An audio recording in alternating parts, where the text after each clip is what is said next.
ఇప్పుడు కొంతమంది ముఖ్యమంత్రులు మాటలు చెప్తారు కానీ చేతల్లో మాత్రం గుండు సున్నా ఉంటదుల్లా.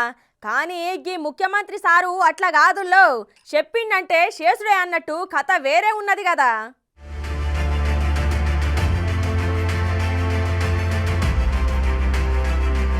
అధికారంలోకి రానికే కొంతమంది లీడర్లు మస్తు మాటలు మాట్లాడతారు, మనం షరా చూస్తూనే ఉంటాం. కానీ అధికారంలోకి వచ్చినాక ఆ మాట మీద నిలబడ్డ ముఖ్యమంత్రి ఎవరైనా ఉన్నారా అంటే అది ఒక్క రేవంత్ రెడ్డి సారే అనే చెప్పాలి. అంతేనా కాదా చెప్పుని? అధికారంలోకి వచ్చిన 2 దినాలలోనే 2 గ్యారంటీలను అమలు చేసిండు. ప్రజాపాలన పెట్టి ఇంకో 100 రోజులల్లా 6 గ్యారంటీలు అమలు చేస్తా అని హామీ ఇచ్చిండు.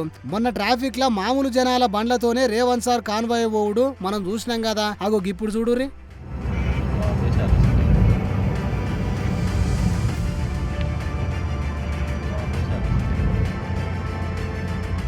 చూసిరా, CM Revanth sir convoy ambulance కు దారిచ్చింది. గీ ముచ్చట హైదరాబాద్ కేబీఆర్ పార్క్ రోడ్ లో అయ్యిందట. ఇవాళ 11 గొట్టంగా Revanth sir KBR park road మీదుగా పోతున్నాడట. ఆ సమయంలో అంబులెన్స్ వచ్చుడుతోని సీఎం కాన్వాయ్ దారిచ్చింది. ఇక ఈ వీడియోకి ఇప్పుడు నెట్టింట్లో వైరల్ అవుతుందిలా. రేవంత్ రెడ్డి ముఖ్యమంత్రిగా ప్రమాణ స్వీకారం చేసినాక ప్రజల ట్రాఫిక్ ఇబ్బందుల మీద అధికారులకు కీలక సూచనలు చేసిండు కదా. నేను వస్తున్నా అని చెప్పి ప్రజలను గంటల కొద్దీ ఆపొద్దు అని, అగో గట్లనే అన్నమాట నిలబెట్టుకున్నాడు సారు అని మస్తుగా కమెంట్స్ పెడుతున్నారు జనాలు.